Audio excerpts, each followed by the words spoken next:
Magandang araw po sa inyo lahat. Ako po si Banat Bay at eto na nga, magkikwentuhan po tayo sa mga issue sa lipunan. Eto na, nilaglag na po. Naku. Nilaglag na po ng Malacanang si Torre. Naku.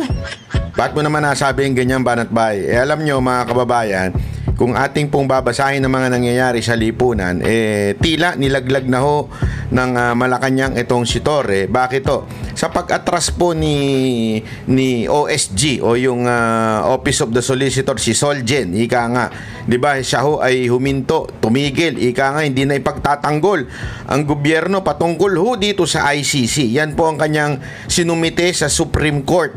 Ibig sabihin, bahala na kayo sa buhay nyo. Kayo na yan, bahala na kayo, di ba? Hindi ko nakakayanin yan, ha? Bahala kayo sa buhay nyo. Sa madaling salita, dapat kasi ang trabaho ng isang Solgen, no? Solicitor General, yan po ang trabaho niyan, parang abogado yan ng Executive Department. Kasama na ho dyan ang Pangulo at syempre yung PNP na ginawa ho nila kay Pangulong Duterte. Pinasasagot sila, ang sagot ng OSG o si Solgen, sorry I'm out. Hindi ko na kaya yung kabalastugan niya yan. Yan parang ang dating nun, ika nga. Pero panoorin natin tong balita na to para mas maunawaan po natin kung bakit ika nga nilaglag ng Solgen itong ating gobyerno, ika nga. Tuloy. Dante, kung umatras ang Solgen para ipagtanggol ang panig ng gobyerno dyan sa petisyon ng mga Duterte, sino ngayon ang kakatawan sa mga respondents dyan sa kaso? Kung ako sa inyo, meron akong suggestion. Hindi, wala akong biro. Meron po akong suggestion. Kung ako sa inyo, since yung attack dog naman nila na si Jose Claire Castro ay isang abogado, ba't hindi na lang siya magtanggol sa Supreme Court? Gago! Siguradong talo na naman yan. Hindi. Sa tingin ko lang, pag yan ang nagtanggol sa inyo, naku po, baka masabong pa ng Supreme Court yan, ha? Bawal dito ang vlogger, sasabihin nila. Gago! Banat ba, maka-vlogger ka naman, para mo naman sinasabi, mga vlogger walang alam. Hindi, pag naging tanso vlogger ka, yun talaga wala kang alam. Gago! Kaya nga, dapat sa'yo, Jose Claire, doon ka na lang sa pagbablog mo, ha? Magandang gabi, Monica. Sa nakuha nating impormasyon, no, ang Department of Justice o DOJ na ang siyang magsisilbing legal counsel o mga abogado ng mga respondent. At inaasahan din natin na ngayong araw ay mayroon silang isusumite sa Korte Suprema. Ang hindi pa lamang malinaw sa atin, Monica, kung ano yung kanilang isasubmit sa Supreme Court, kung ito na ba yung komentaryo doon sa hinihiling na komentaryo ng Supreme Court sa habeas petitions ng magkakapatid na Duterte.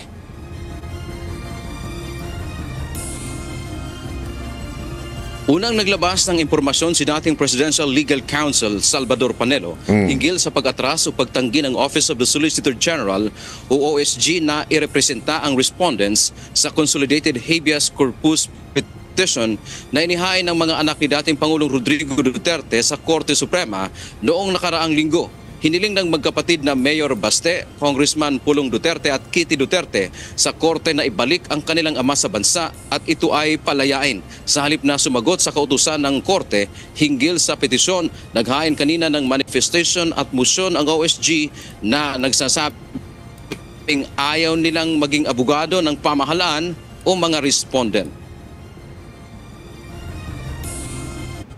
Sa halip na mag-comment, nag-file sila ng manifestation at sinasabi nila na humingi sila ng permiso na hindi nila pa pwedeng i-represent ang mga respondents, Lucas Bersamin, si PNP Chief Marvel, Secretary Remulla at si General Torre.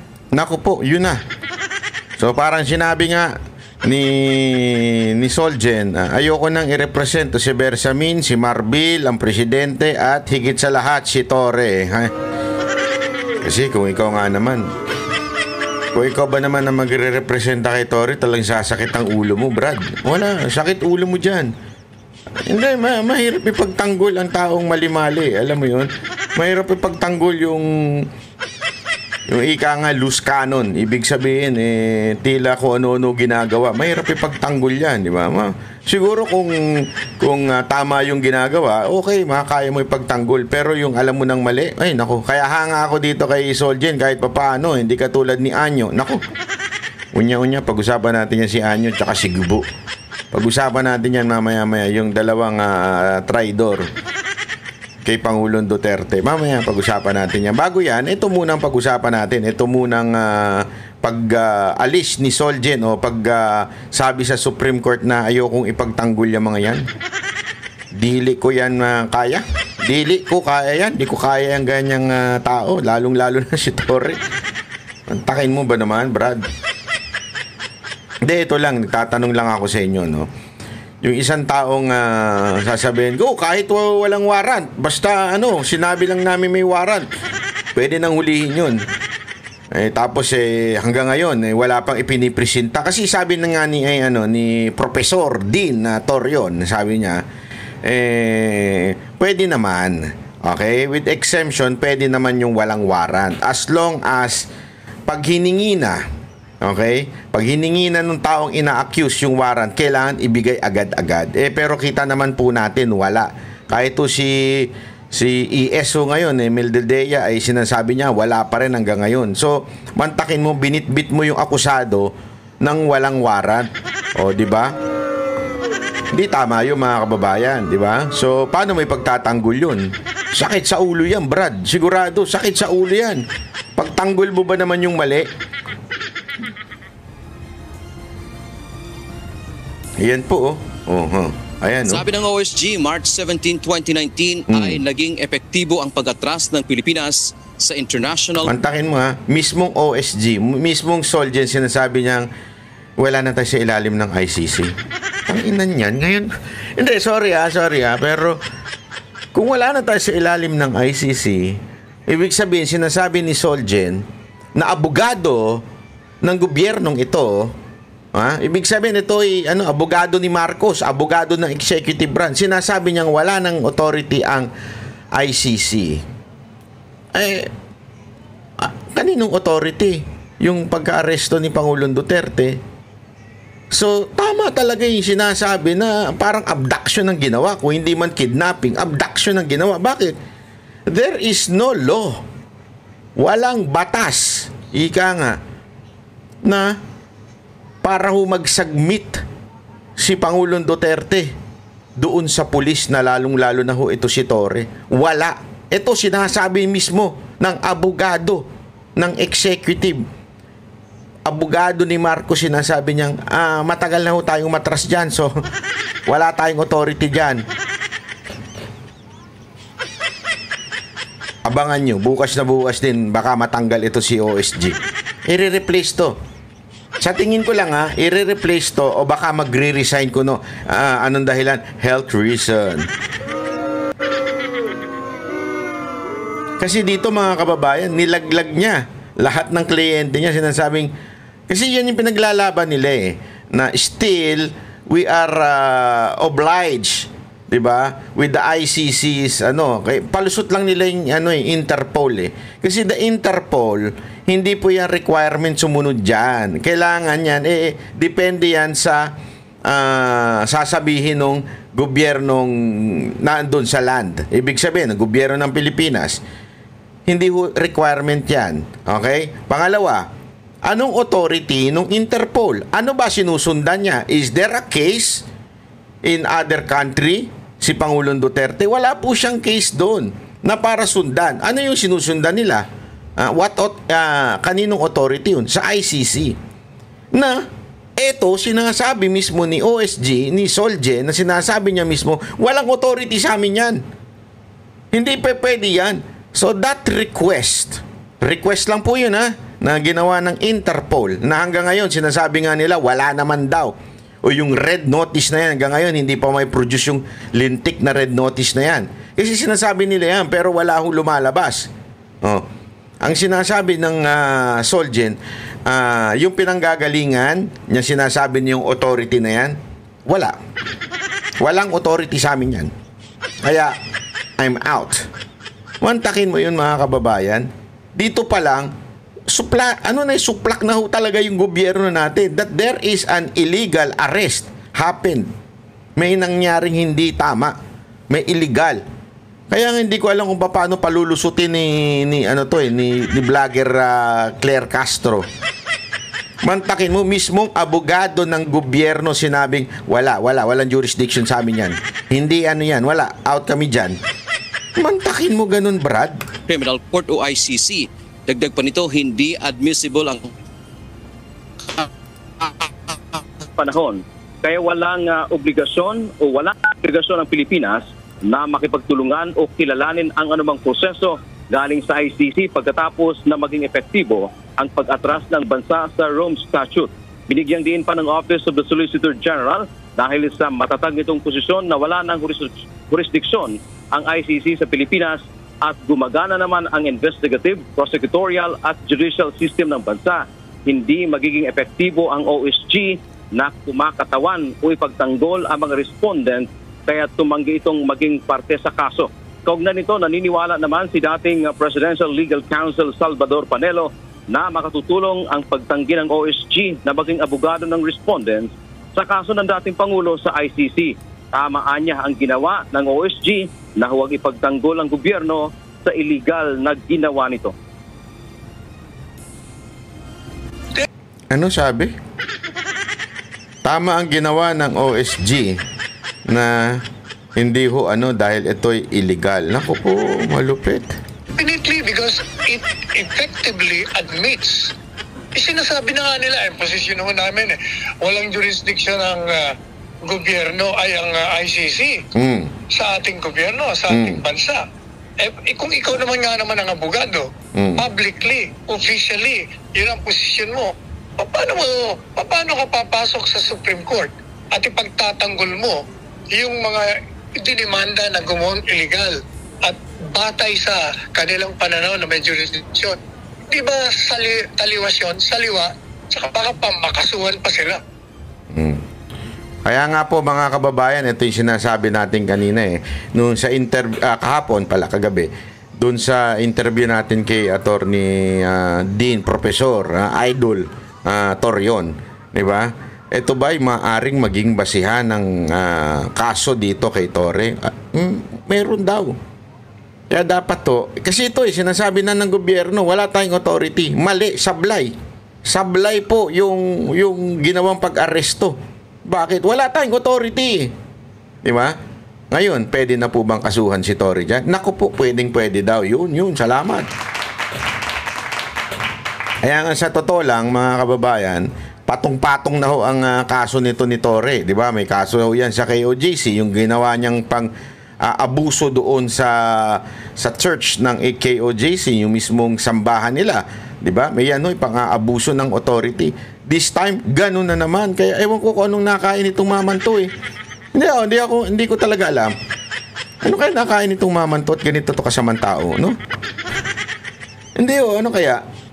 Kung gaano ka-itim ang balat, gano'n ang ka-itim ang budhi, no? Hindi ko naman siya nilalait yung balat niya, maitim naman din po tayo. Pero grabe naman po yan. Alam mo, ito, meron akong prinsipyo sa buhay. Walang biro. Ito, prinsipyo ko to sa buhay. Pag pangit ka na, ayusin mo naman yung kagandahan ng yung loob mo. Gawin mo naman kagandahan ng loob mo, di ba? Hindi, totoo yun. Ito, tinanim ko na yun sa puso ko mula pa nung bata ako Kasi lagi akong tinutokso ng mga kaklase ko nung high school Pangit! Ulik ba? Ganun ang tawag sa akin di ba? Mukha daw akong itim-itim, tapos ang Kaya mula nung tinaga ko na sa utak ko, sige, pangit ako, pero I will be a better and good person. Tatalinuhan ko pa, gagalingan ko pa, at higit sa lahat, magiging mabuting tao ako para kahit pangit ako, mabawi-bawi ko naman. Totoo yun, ha? Alam mo, Torre, magandang lesson din sa buhay mo yan. Hindi ko siya nilalait na pangit siya. Hindi yun ibig ko sabihin. Pero alam mo yun, mga kababayan, kung kayo medyo, sabi nga nila, di ba, minsan yung arte ayon sa kagandahan. Yung pangit na ugali, ayon din kung pogi ka o pangit ka, di ba? Monica, sa isang pahayag ng tagapagsalita ng Korte Suprema na si Attorney Camille Ting, kinumpirma nito na natanggap na nila ang motion at manifestation. Alam mo, pag ito nakulong to si Torre, hindi ha, pag ito nakulong sa Torre, at home siya. Hindi, tanggalan mo to ng uniforme eh. Ito, di walang biro. Kaya lang naman mukhang maayos tignan niya kasi naka-uniforme tsaka may mga estrella sa katawan eh. Pero tanggalan mo na uniforme to? Naku po, parang ano ito, yung kapitbahay mong paggising umiinom na sa karsada. Parang ganun yan. Walang biro. Tapos dinala mo pa sa loob ng bilangguan. Naku, bagay na bagay yan dyan. Kaya pag ito nakulong, ipagdidiwan ko talaga. Ipagtitirik ko ng kandila ito tsaka bibili talaga ako ng cake. Tapos magdidiwang tayo sa lahat ng lungsod ng Metro Manila. Pagdidiwang natin to. Sana nga. Ng OSG kaninang alauna ng hapon, kasama nga sa motion ng OSG ay huwag na magiging bahagi ng respondent si Solicitor General Minardo Guevara. At exactly nga, Monica, ngayong araw ang ika-6 na taon mula nang kumalas ang Pilipinas sa Rome Statute o sa International Criminal Court. Yan muna ang ating update mula dito sa Maynila. Balik si Monica. Maraming salamat, Dante. Amen. Yun nga po mga kababayan. So hindi ho fake news yan. Baka sasabihin na naman iba fake news. Kasi ganito sila eh. Pag hindi pabor sa kanila yung news, sasabihin nila fake news. Hindi marunong makipag-argue yung si Claire Castro eh. Basta pag hindi ka para sa kanila yung hindi maganda yung news na yun, wala na, sigurado fake news na sa kanya yun, di ba? Ganun sila humusga ngayon eh. Kaya nga hindi ko alam kung paano nila ilulusot to. Kasi tinanong ko din kanina kay Atty. Torion eh. Sabi ko, Atty. Torion, hindi kaya dahil moot and academic na ito, kaya iniisip nila na itigil na, o sabihin, hindi na siya magbibigay ng defense kasi wala naman ng kwenta. Sabihin, wala nang dahilan para ipagtanggol pa kasi nga nandoon na si Pangulong Duterte. 'Di ba? Alam mo, tama 'yung sagot niya. Naiintindihan natin kasi pwedeng isipin natin ganoon eh. Baka naman kaya tumigil 'yan. Kaya naman baka naman siguro sinabi niyang hindi niya na ipagtatanggol ang gobyerno kasi nonsense na ipagtanggol dahil tama nga naman, wala na si Pangulong Duterte. So, hindi na applicable kung ano man ang magiging desisyon ng korte. Tama, mali, di ba? Pero hindi ho eh. Tinanong ko yan kay Atty. Torion. Nasagot niya Atty. Torion, tama eh. Hindi ho yun ang magiging basihan. Kasi mga kababayan, dito pa lang mapapatunayan na natin na wala talagang tamang ginawa sa pagbitbit kay Pangulong Duterte sa ibang bansa. Ibig sabihin, pag yan in-establish ng court, lalong-lalo na ng Supreme Court, sinasabing mali yung ginawang paraan ng pagpapalipad kay Pangulong Duterte, doon pa lang mapapatunayan na sa taong bayan. Mantakin mo, the Philippines will be declared na parang mali ang ginawa ng gobyerno. International malalaman yan. So hindi pwedeng pababayaan lang yan ng Solgen kung talagang meron silang pinaglalabang tama. Hindi pwede. Pangalawa, magiging basihan din yan para hindi na maaresto si Bato. Diba? Kasi may plano pa silang aresto yung si Bato. After nun, ganyan na naman ang gagawin. Bibit-bitin na naman papunta doon sa dahig. So, pag may ganyan na, may basis na illegal yung gagawin nila kung hindi nila ihaharap si Bato sa korte. So, hindi nila pwedeng pabayaan yan. Kasi magiging basis yan ngayon ng lahat ng taong nag-argue. Suplako silang lahat eh. Hindi, alam mo yung mga lalong-lalo na yung mga bobong abogado, sabi nga ni... Ayoko na lang, pero sabi nga ni Atty. Torion eh, yung mga medyo kulang sa aral, ika nga. Di ba? Marami kasi nagsasabi dyan eh, hindi na tayo nasa ilalim ng pero kaya hindi na applicable yung Article 59 na kung saan dapat mong dalhin muna sa local court si Pangulong Duterte. May mga abogadong ganyan, nakakahiya nga din pa eh. Sabi nga ni Atty. Torion paalala nyo lang sa kanila itong mga article na to. Sinabi ni Atty. Torion yun. Tama ho eh. Pero dito, suplak na kagad. Suplak na yung sinasabi nila na hindi applicable. Yun yung sinasabi ni OSG. Hindi tayo nasa ilalim ng ICC. So maling-mali ang ginawa. Mali, hindi niya lang siyempre sinabi yun sa kanyang sulat sa Supreme Court. Pero yun po ang pinapahiwatig nun. Wala na tayo sa authority ng ICC. Hindi na ako pwedeng makialam dyan dahil walang authority. Period. So hindi pwede yung sinasabi ni Marcos, hindi, sumunod lang kami sa request ng ICC, ng Interpol. Kasi nang palusot nila sumunod lang kami sa ng Interpol. Ang problema mga kababayan, kung Interpol at Interpol lang ang pag-uusapan, saan ba bumase ang Interpol? Di ba sa warrant na nanggagaling sa ICC? Yun wala nga, sabi nga ni Solgen, walang authority ICC. So wala ring authority yung Interpol. As simple as that. Kailangan mo pa ba na mag-aral ng abogasya para lang maintindihan yun? Anong pinagbisyan ng Interpol? ICC. May authority ba ICC? Wala. O bakit ko kayo pagtatanggol? Yun ang sinasabi ni Solgen. So sa madaling salita mga kababayan, laglag sa upuan itong si Torre. Lalo talaga to si Torre. Sablay ho talaga siya, mga kababayan. Kahit ano pang ipalusot niya, sinabi na ni Solgen, walang authority ang ICC. O, di ba? O. Torre. At saka yung pangalan ng spokesperson mo na babaeng ewan, yung tumatakbo pag tinatanong, si Pajardo. Ano masasabi ninyo? Ano masasabi ninyo na mismong abogado ninyo nagsasabing, ayoko kayo ipagtanggol. Hindi ko kayo pagtatanggol. Kasi wala talagang authority ang ICC sa atin. Hindi ko nga alam ba't yung ginawa yan Parang ganun kulang na lang sabihin ni Solgen. Hindi ko nga alam ba't yung ginawa yan Alam nyo na nga walang authority ang ICC, tinuloy nyo pa.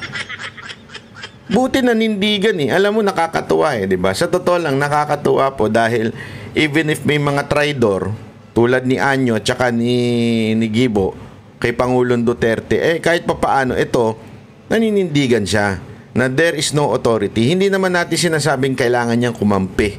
Kaya nga, alam mo, meron ako mga nababasa, mga pinklawan. Sabi nila, I did not vote for Duterte. I did not vote for him. As a matter of fact, I voted for Leni Robredo. I mean, hindi sila din makamarcos. Okay? Pero, ayaw din nila kay Pangulong Duterte, lalo-lalo na kay BP Sara Duterte. Pero this time, nandun daw sila sa side ni Pangulong Duterte. Kasi nga, mali kasi talaga yung ginawa. Maling-mali po yung ginawa ng gobyerno to. Dinukot, ika nga. Yun ang ginawa. Dinukot mula sa airport natin, papuntang Villamor. Ang daming time nun doon sa Villamor. Ba't hindi dinala sa korte? Villamor is not a court. Ngayon, ang palusot nila, yung DOJ daw, ang parang nagsisilbing court.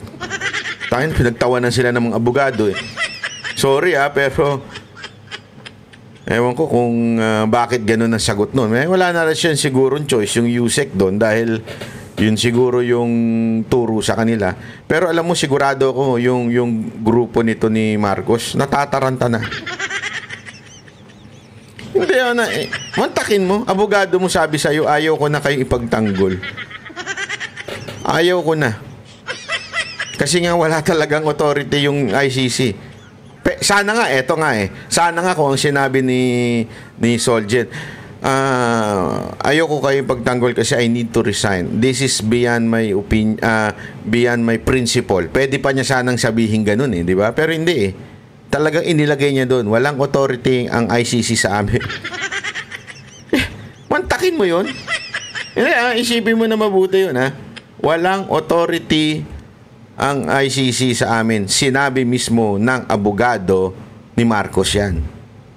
Ni Torre yan. Ni Marbil. At ni Bersamin. Ang bihira. Gago! Anong laban yan? Di ba? Ano pa magiging itsura nung sinampang sino bang nagsampa nun? Abogado ni Duterte, di ba? Ano pang magiging laban nitong abogado ng pamahalaan na ito na mismo yung abogado nila umatras? Shit. Hiting mainit. Ay, sorry. Sorry naman. Natatawa kasi ako, mga kababayan mismo nilaglag talaga sila di ba? Ay nako, eto pa. Eto masama. Hindi lang ho si Solgen ang naglaglag dito kay Torre. Kahit po yung mga tauhan niya, nilaglag na sila. Ibig sabihin, di ba, nung mga unang araw, dami nagre-resign. Tapos sinabi nila, fake news. Pero ito dito mo makikita kung paano kagago itong gobyerno to Yung mga nagsabing nag-resign sila, yung mismong mga account. 'Di ba? Inisa-isa natin 'yan, nandiyan sa sa video natin 'yan, hanapin niyo na lang, nasa dito sa channel na 'to. Hindi naman ako nag-imbento, ni report lang nung isa o kaya shinare lang nung isa. Hindi naman po 'Yun ay mismong upload nung tao at sinasabi niyang resign ako kasi nga hindi ko na matake. Sila mismo, paano magiging fake news kung sila mismo nagsabi? Ang gago lang din, no? Although, syempre, ang mainstream media, Pipe at Bingi, bulag, ewan ko, talagang wala nang hindi na ibinalita yun. Pero ang dami po noon, di ba? Na mga nagre-resign. At yun inilabas po natin yung iilan doon sa mga yun. At nag-resign tapos fake news daw. Yeah. O di sana, okay na. Okay na sana, ha? Pero ito, may nagsalita pa. Mas matapang pa. Hindi ko naman sinasabi hindi matapang iba, kasi iba medyo formal pa yung pag-resign nila. Eto, hindi pa nagre-resign. Kaya tuloy kinasuhan. Nagsalita. Eto, panoorin natin. Ang grabe to si Kuya. Nakakabilib tumamang to. Hindi porke official ka ng isang organisasyon, may karapatan ka ng mangupal-ngupal dyan ng mas mababa sa'yo. Ay, grabe. Alam mo yung tinatawag talagang kupal, sabi? Mga kupal daw kayo. Mga kayo nangungupal. Na self-respect or anong tawag dun? Dignity. Alam mo yung dignity ng isang empleyado, dapat hindi mo inaapakan yun. Hindi porke mas mababa sa'yo, aapak-apakan mo na lang yung dignidad niya. Hindi po pwede yan kahit ikaw pa yung presidente ng Pilipinas. Naku po, patay kang bata ka. Kahit ikaw pa yung pinakamayamang tao sa buong mundo. Naku po. Hindi mo pwedeng apak-apakan yung dignidad ko bilang tao. Tandaan mo yan. Tandaan mo yan. Sino ba yan? Si Torre ba yan o si Marbil? Ang tinutukoy mo dyan, o baka naman yung presidente mismo. Tingnan natin, tuloy natin. Kahit sino ka pa. Kahit sino ka pa. Diba? Kahit sino ka pang tao kang yan. Kung inapak-apakan mo yung dignidad ko, magkamatayan na tayo. Naku po, diba? Patay tayo. May patayan. Nyari ka na ngayon, kakasuhan ka na kagad. Alam mo naman itong gobyerno to, praning Kahit hindi naman sinabing papatayin, kahit may conditional, kakasuhan na kagad. Eto, naku, nabanggit mo pa yun. Ikaw kayo yung ganyan-ganyanin ko, ikaw kayo yung kupal-kupalin ko, kung anong mararamdaman mo. Grabe Sige nga, kupal-kupalin mo nga yung mga boss mo. Kasi mga kupal Sorry naman. Si Sir kasi yung mga lingwa. Di ba? Try mo din kayang maging biktima ng kakupalan. Tingnan natin, baka iyak ka na lang dyan sa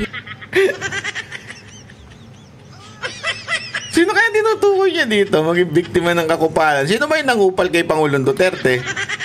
Hindi, totoo Yan yung sinasabi niya hindi pwedeng kukupal-kupalin mo.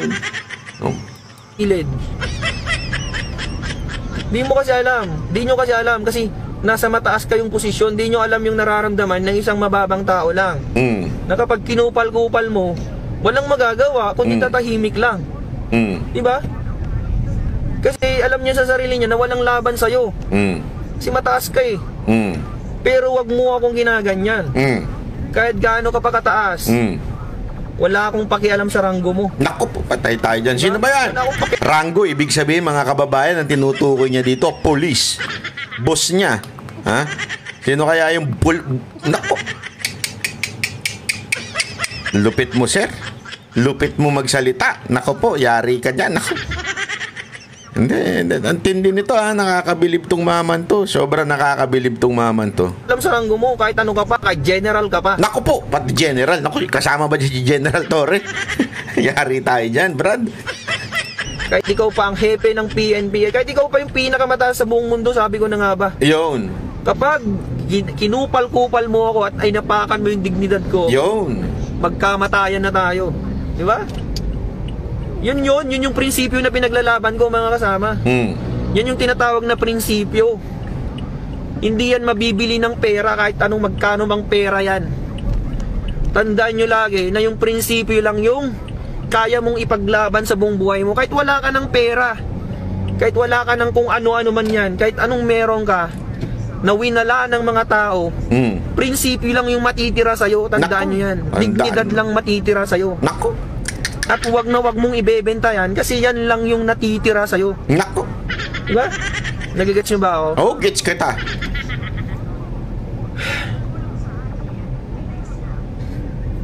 Wag na wag kayong papayag na yung dignidad mo bilang tao inaapakan lang ng kahit sino dyan. Putik, tao ka, may dignidad ka, may prinsipyo ka. Hindi pwedeng apak-apakan ka ng kahit sino. Naku. Bilang tao, pagkapanganak mo pa lang sa mundo, meron ka ng karapatang mabuhay. Meron ka ng karapatang irespeto ng kapwa mo tao. At hindi yun mawawala. At hindi pwedeng bilhin ng kahit magkano yun. At hindi pwedeng mapapalitan ng kahit magkano yun, mga kasama. Lagi niyong tatandaan yan. Lagi niyong tatandaan yan. Ito pa, may yun na lang matindi pa. yung nagpapatibay sa'yo bilang tao. Yung prinsipyo mo eh. Naku. Kung wala ka ng prinsipyo sa mundo, kung wala kang prinsipyo sa buhay, anong tawag sa'yo? Di ba? Kupal.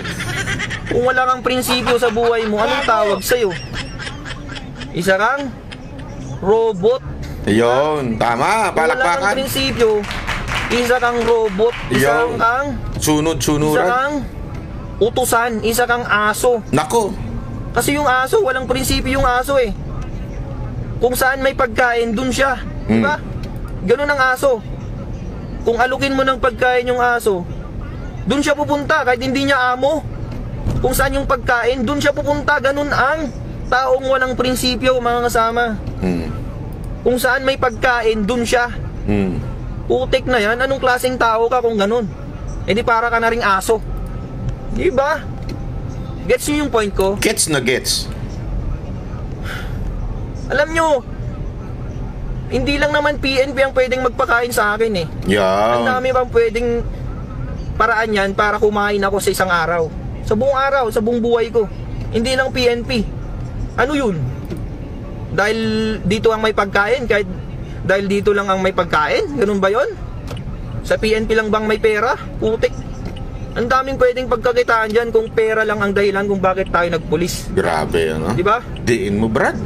Idiin mo. Nagpulis tayo, Dahil? hindi dahil lang sa pera. Tandaan niyo yan. Ayan. Nung nag-a-apply tayo ng pulis, ang dami nating pinagdaanan. Ang dami nating pagsubok para lang makapasok. Di ba? Tapos ngayon na may pagsubok sa atin, ibebenta nyo yung prinsipyo nyo. Ibebenta nyo yung prinsipyo nyo para lang sa sahod. Magkano ba sinasahod natin? Sige nga. Sa aming mga patrolman, 29,000 lang, mga kasama. Oo. 29,000 lang. Anin mo yung 29,000 kung ang kapalit nun. Anong kapalit nun? Prinsipyo mo. Yun. Pero kapatid, tandaan natin, mantakin mo nung panahon na bago si Duterte, magkano lang. Hindi, tingnan mo, dinoble. Kaya nga, alam mo, yung mga kapulisan natin, thankful At hanga naman din ako dito sa tao na ito. Talagang binulgar niya. Hindi pwedeng pera-pera lang ang buhay. Naku, alam mo, buti pa ito. May ganitong prinsipyo. Mga congressman natin, wala na talaga Yeah? Ipagpapalit mo yung prinsipyo mo sa kakarampot na 29,000. Puta. Ako po, patay Diba? tayo Mas dyan. marami pa yung sahod ko nung nasa call center ako. Mas malaki pa yung sahod nung nasa call center ako kaysa yung nasa pulis na ako. Pero dahil may prinsipyo akong pinaglalaban, nagpulis pa rin ako. Kasi gusto ko nasa tama lahat, nasa ayos lahat. Gusto ko nasa ayos lahat ng mga bagay sa Pilipinas. Galing nito ni Sir, palakpakan. Bayani. Kung meron man nakakakilala dito sa tao na ito, actually, minessage ko na siya Hindi ko lang alam Gusto namin sana ma-interview mamayang gabi sa SMNI, 8 o'clock Baka naman, pwede ninyong imensahe at sabihin nyo, may message ako sa kanya kamo, para ma-interview natin siya kung bakit siya nag-conclude ng mga ganitong bagay. Di ba? Kaya tayo nagpulis kasi gusto natin maayos. Pero ngayon, dahil hindi na maayos yung mga bagay-bagay, hindi na po pwede. Tama yun. Kailangan naman na magpupulis ka pa kung hindi na maayos. Anong kwenta mong pulis ka dyan kung hindi mo na maayos yung problema sa bansa? Di ba? Alangan naman na magbulag-bulagan ka na lang dyan para lang sa 29,000? Anong kwenta mong pulis, di ba? Anong kwenta mong pulis ka? Tama. Ako, wala akong pakialam kung tanggalan nila ako ng trabaho. Wala akong pakialam kung kasuhan nila ako. Wala akong pakialam. Ang pakialam ko lang is dapat nasa tama lahat. Tapang nito maman to, grabe. Nasa tama lang lahat dapat. Hindi pwedeng kung ano-ano na lang sasabihin sa atin, susunod-sunuran na lang tayo. Di ba? Pulis ako, hindi mo pwede akong utusan. Patrolman lang ako, pero hindi mo ko pwedeng utusan ng mali. Yan ang tama.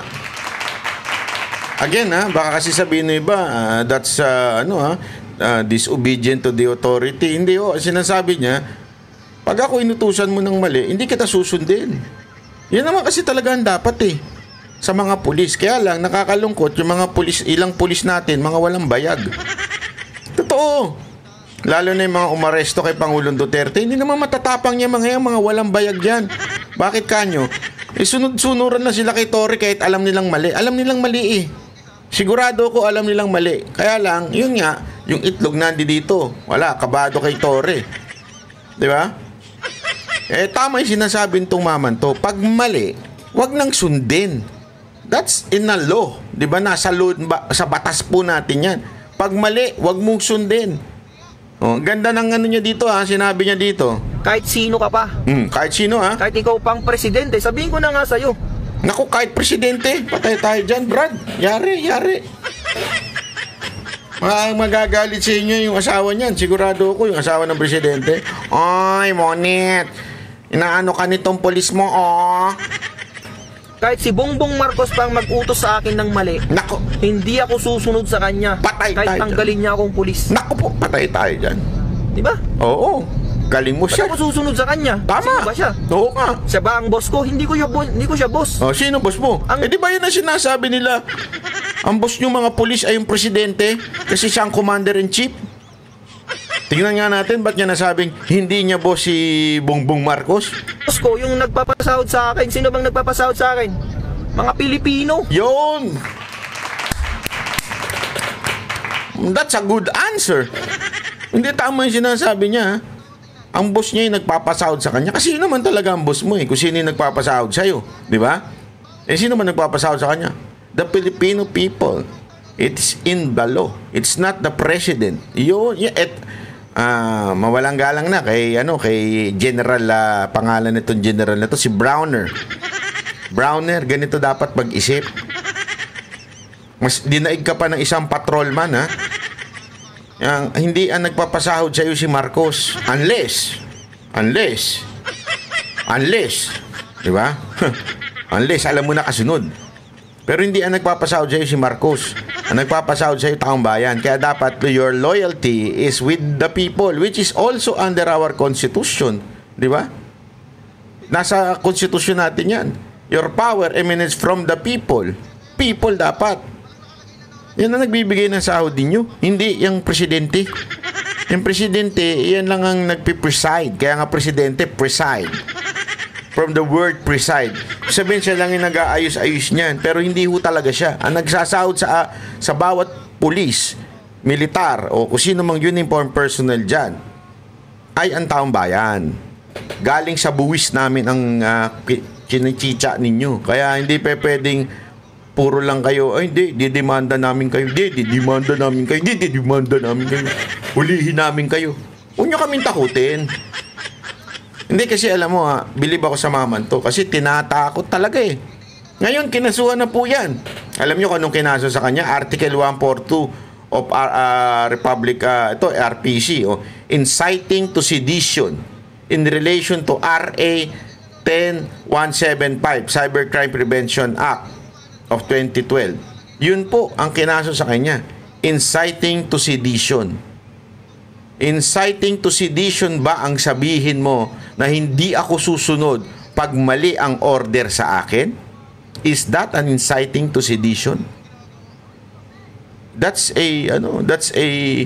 ewan ko nga, sabi ko nga, lakas din ang loob nito eh. Matalino itong maman to, kahit ganito tong private pa lang. Ang talino bata to. Oo, talino to. Bakit? Sinabi niya naman eh, hindi ako susunod kahit utos pa ni Marcos basta mali. Tama naman yun eh. Diba? Cybercrime. Di ko alam kung bakit cybercrime kinaso dito. Meron po ako nung ano niya eh. Yung, hindi ko na lang papakita kasi baka meron akong yung investigation data form. Grabe matindi. Matindi yung kasong inano sa kanya. Naku po, ito. Tuloy natin, tuloy. Di ba? Mga Pilipino ang nagpapasahod sa akin, ba't ako susunod sa presidente? Ano ba siya? Presidente lang siya. Di ba? Ako, pulis ako. Pwede ko siyang arestuhin pagka wala siya sa serbisyo. Yun. Tama naman yun eh. Pwede ko siyang arestuhin kung wala na siya sa serbisyo. If you're a private, after maging presidente, maging private ka na, pwede ka.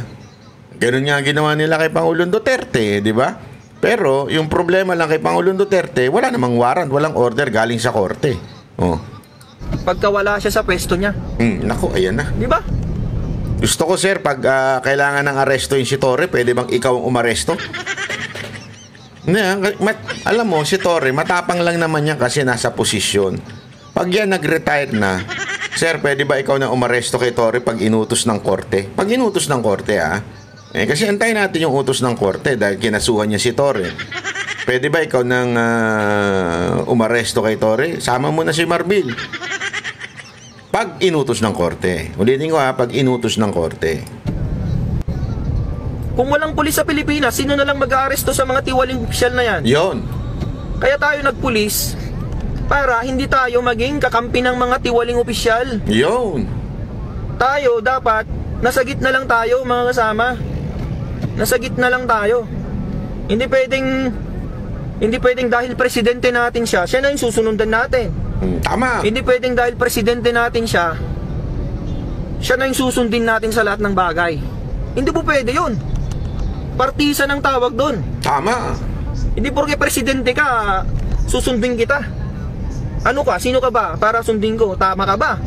Ang tanong, nasa tama ka ba? Para sundin kita. Diba?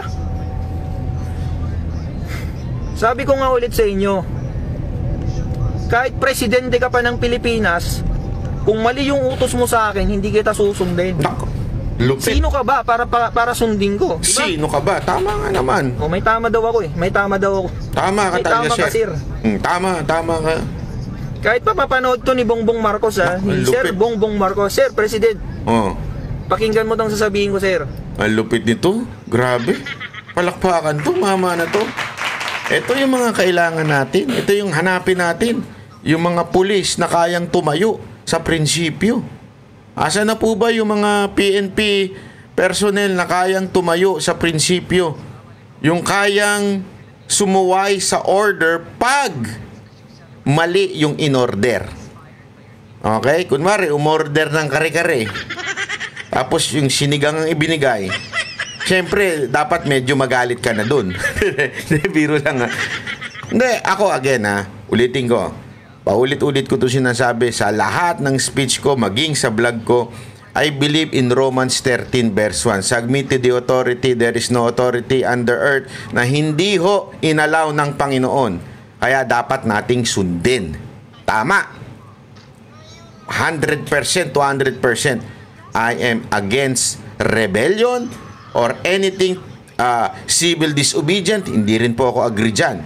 Okay? Again, uulit-ulitin ko, I do not agree on any form of rebellion. But, I am for, hindi pagsunod pag may maling order na binigay sa'yo. Be the Daniel of this time. Who's Daniel? Si Daniel Padilla. Si Daniel, kilala niyo si Daniel? Diba? Para magipit si Daniel sa Old Testament, ano ginawa? Sabi nung hari, kailangan sumamba din kayo sa amin. Sa akin pala.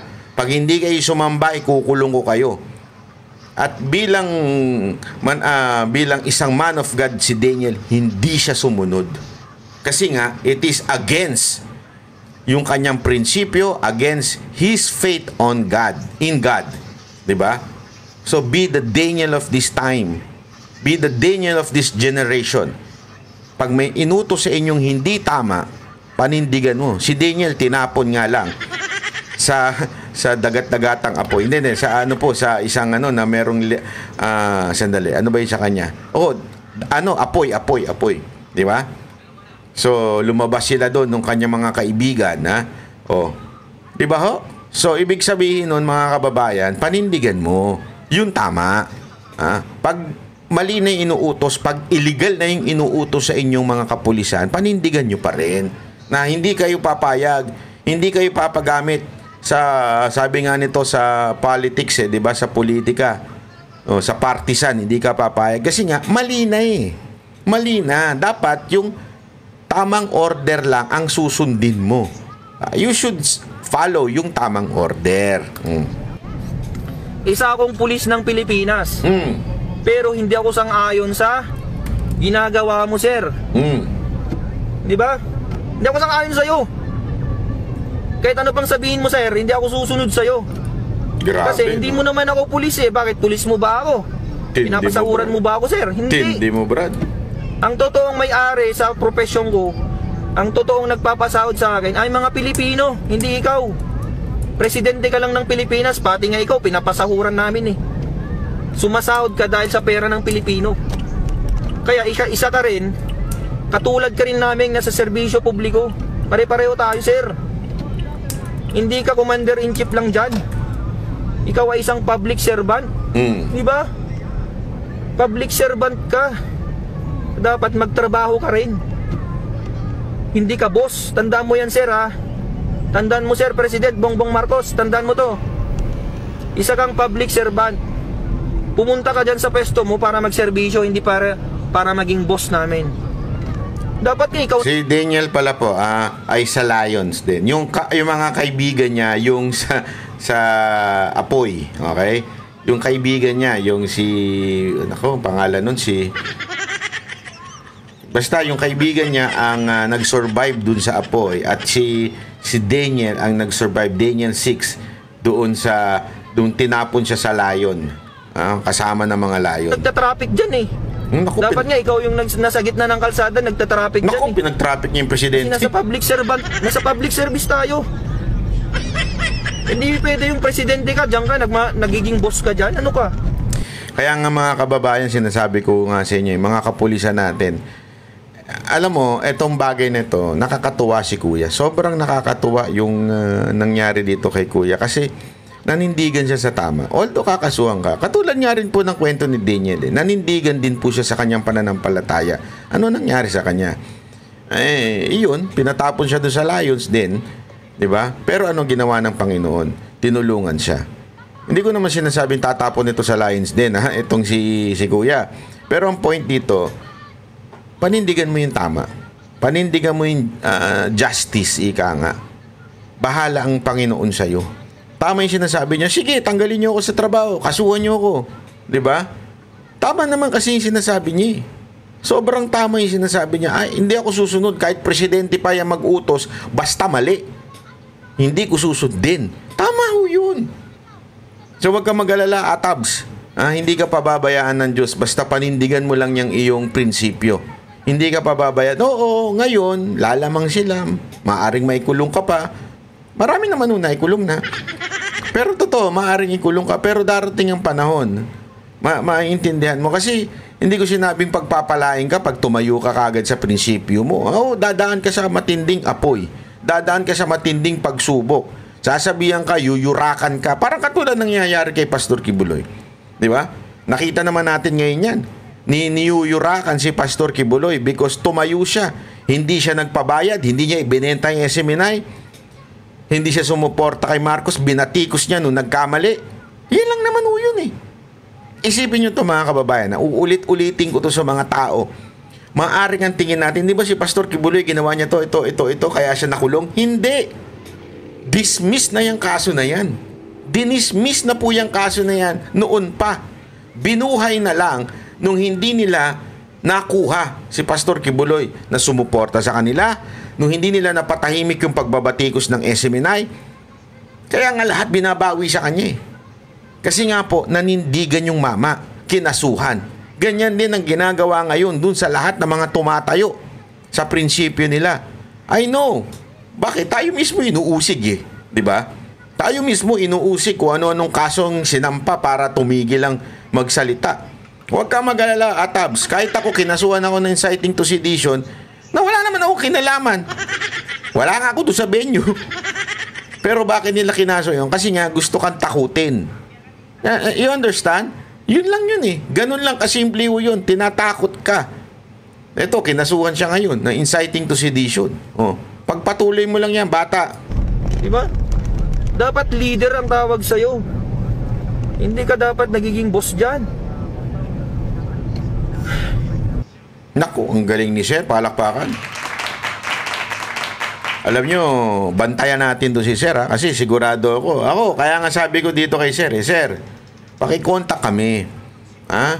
Banat by Official, minessage na kita, ginisi na kita doon sa page mo, minessage na kita. Baka naman pwedeng sagutin mo para makapag-usap tayo at ma-interview ka para mailabas pa yung mga mangyayari sa iyo, di ba? Makipag-ugnayan ka sa amin. Nag-message na po ako sa inyo. Sana po ay pangalan niya yung Fonz STB Vlog. So kung may mga kakilala po kayo na kakilala itong bayaning pulis natin, pakisabihan po siya na hinahanap siya ng banateros. Baka gusto niya mag-join. Walang ganun. Hindi, totoo po. Kasi iba ako, hanga ako sa prinsipyo nitong maman to. Hanga ako dito. Etong matapang.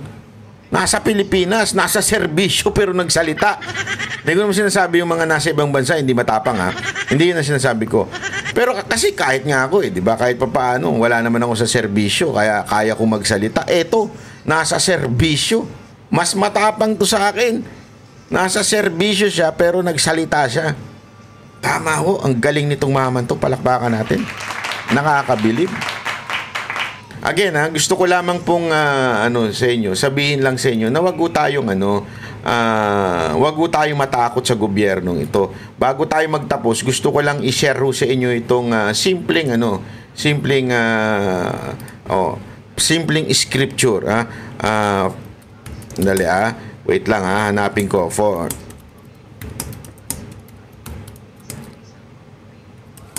ito, napakaganda. Ito yung pinangahawakan ko mula noon eh. Madalas ko naman makalimutan.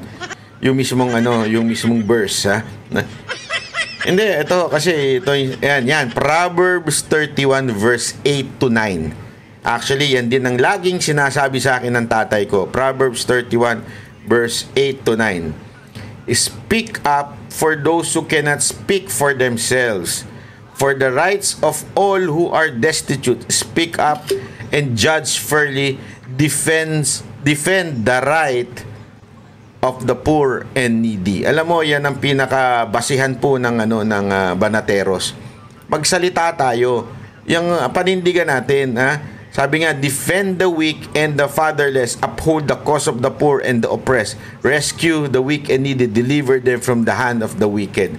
Importante nating maunawaan yan. Ito, papakita ko lang sa inyo. Ayan. Ayan ang ating bago tayo magtapos. Proverbs 31 verse 8 to 9. Speak up for those who cannot speak for themselves.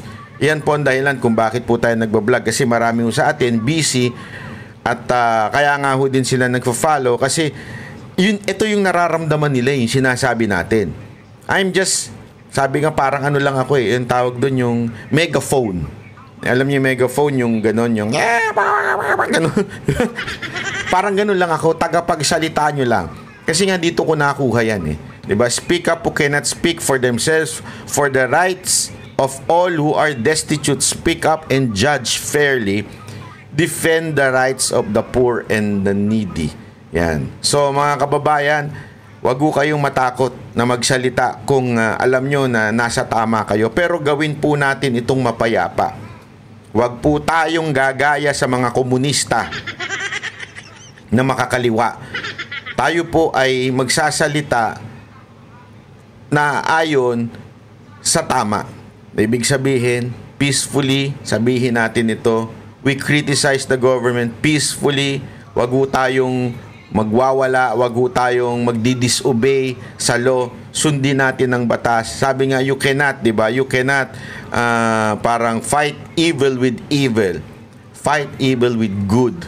Labanan natin ng kabutihan.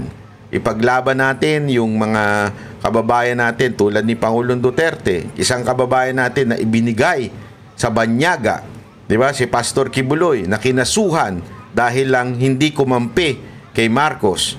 Ano pa? Ang dami pa po dyan di ba? Ang dami. Si Congressman Tebes, si Bantag, yung mga yan, alam nating may kinaugnayan. Yung ginawa sa kanila ay dahil pang-uusig ng gobyerno, dahil hindi makuha ng gobyerno yung gusto sa kanila. Yan po ang katotohanan, mga kababayan. Sana po ay pagpatuloy lang natin na ipaglaban po ang tama. Ako po si Banat Bay, kasama niyo po kami mga banateros para ipaglaban ang tama. Salamat.